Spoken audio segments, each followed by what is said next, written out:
The International Film Festival of India has increasingly reflected the ruling party's ideology, sparking debates over its right wing shift. This tilt is evident in its opening and closing ceremonies and Indian Panorama film selections. The 55th edition, in particular, resembled a Hindu cultural event rather than an international celebration focusing on a singular narrative instead of showcasing diversity. One of the changes, as always, has been in Indian Panorama, which has always been a state project.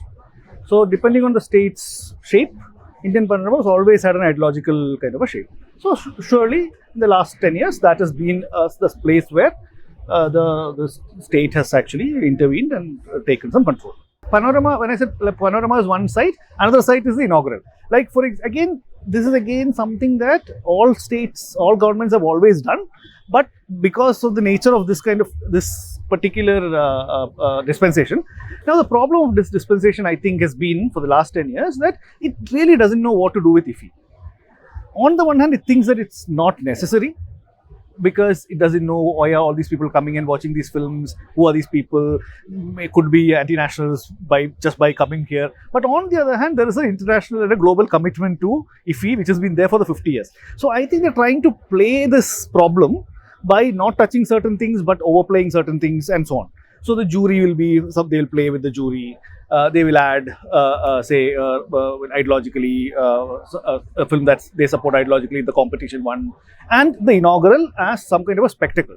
So what then happens is that the spectacle becomes what is projected to the local, to India, within India, right? So the newspapers and media will they will not cover the festival, right? So it becomes a matter of who you are addressing.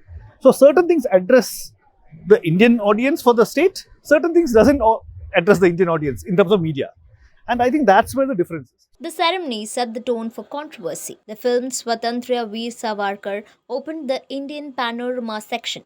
Another addition, Article 370, further fueled claims of a right wing takeover. Film festivals and cultural events taking on political themes is not new in India. Critics note this trend existed even before the current government. However, under the BJP regime, it has become more visible. The hardline ideology of the ruling party has made this alignment increasingly pronounced. uh, Hindutva ideology kind of films have a strong presence in the film festivals last 10 years. I don't see much of a validity in that kind of an argument. Of course, there are certain films with that accent, definitely it is there. But generally, in my case, or many people like that, whom I have talked about, mostly we will be watching on the world cinema category, English and foreign films. Generally, Indian panorama films we generally keep aside. Most things we will catch somewhere else if we want to see.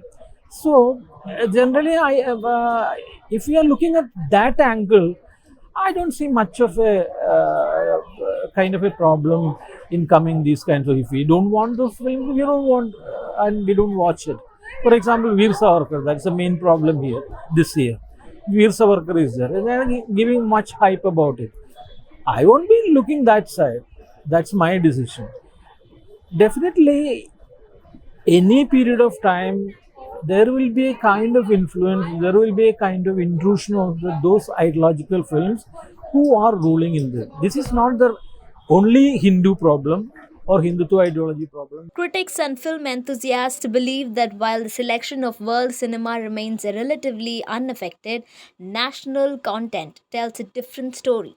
Events like the opening and closing ceremonies are seen as more prone to overt political influence.